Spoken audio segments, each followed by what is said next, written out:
ദൈവനാമം മഹത്വപ്പെടുമാറാകട്ടെ. സമാധാന സന്ദേശത്തിലൂടെ എന്നെ ശ്രദ്ധിക്കുന്ന എല്ലാ പ്രിയപ്പെട്ടവർക്കും വീണ്ടും വരുന്നവനായ ക്രിസ്തുയേശുവിൻ്റെ നാമത്തിൽ എൻ്റെ സ്നേഹവന്ദനം. 1 യോഹന്നാന്റെ ലേഖനം 3-ാം അധ്യായം അതിൻ്റെ 8 മുതലുള്ള ഭാഗങ്ങളിൽ പാപം ചെയ്യുന്നവൻ പിശാചിൻ്റെ മകൻ ആകുന്നു. പിശാച് ആദ്യം മുതൽ പാപം ചെയ്യുന്നുവല്ലോ.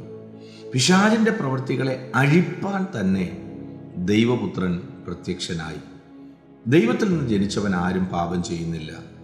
അവൻ്റെ വിത്ത് അവനിൽ വസിക്കുന്നു. ദൈവത്തിൽ നിന്ന് ജനിച്ചതിനാൽ അവന് പാപം ചെയ്യുവാൻ കഴിയുകയുമില്ല. ദൈവജനം പറയുകയാണ്, പാപം ചെയ്യുന്നവൻ പിശാചിൻ്റെ മകനാണ്. അടുത്ത് പറയുന്നത് എങ്ങനെയാണ്? പിശാച് ആദ്യം മുതൽ തന്നെ പാപം ചെയ്യുന്നുവല്ലോ. നമുക്കറിയാം, ദൈവം സൃഷ്ടിച്ച, ദൈവത്തിൻ്റെ സാദൃശ്യത്തിലും സ്വരൂപത്തിലും സൃഷ്ടിച്ച ദൈവത്തിൻ്റെ മക്കളെ പിശാച് തോട്ടത്തിനകത്ത് നുഴഞ്ഞു കയറി തൻ്റെ മക്കളാക്കി. ഒന്നോർക്കണം, പാപം ചെയ്യുന്നതിന് മുമ്പ് ദൈവ പൈതലായിരുന്ന ദൈവ മക്കളെ സൂത്രധാരനായ പിശാച് ക്രമേണ അകത്ത് കയറി അവൻ്റെ മകനാക്കി, അവൻ്റെ മക്കളാക്കി. അതവിടെ പറയുന്നത്, പിശാച് ആദ്യം മുതൽ തന്നെ പാപം ചെയ്യുന്നുവല്ലോ. ഒരു വ്യക്തിയെ കൊണ്ട് പാപം ചെയ്യിക്കാനായിട്ട് അവൻ എന്തും ചെയ്യും.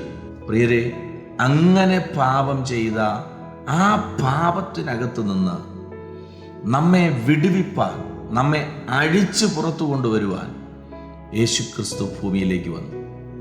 തൻ്റെ ഏകജാതനായ പുത്രൻ ദൈവരൂപത്തിലിരിക്കുക മഹത്വത്തെ മുറുകെ പിടിക്കാതെ നമുക്ക് വേണ്ടി പാപം ചെയ്ത, നമുക്ക് വേണ്ടി പാപികളായിരുന്ന നമുക്ക് വേണ്ടി ആ കാൽവരി ക്രൂശിൽ തകർക്കപ്പെടുവാൻ കർത്താവ് താഴേക്ക് ഇറങ്ങി വന്നു. പ്രിയരെ, യേശു വന്നത് സാത്താന്റെ തലയെ തകർക്കാനാണ്. ക്രൂശിൽ തലയെ തകർത്ത് ജയോത്സവം കൊണ്ടാടിയ പ്രാണപ്രിയൻ പറഞ്ഞു, ഇനി നിങ്ങളെ തകർപ്പാൻ അവന് കഴിയത്തില്ല. അതാണ് അതിൻ്റെ അടുത്ത ഭാഗം പറയുന്നത്, ദൈവത്തിൽ നിന്ന് ജനിച്ചതിനാൽ അവന് പാപം ചെയ്യാൻ കഴിയുകയില്ല.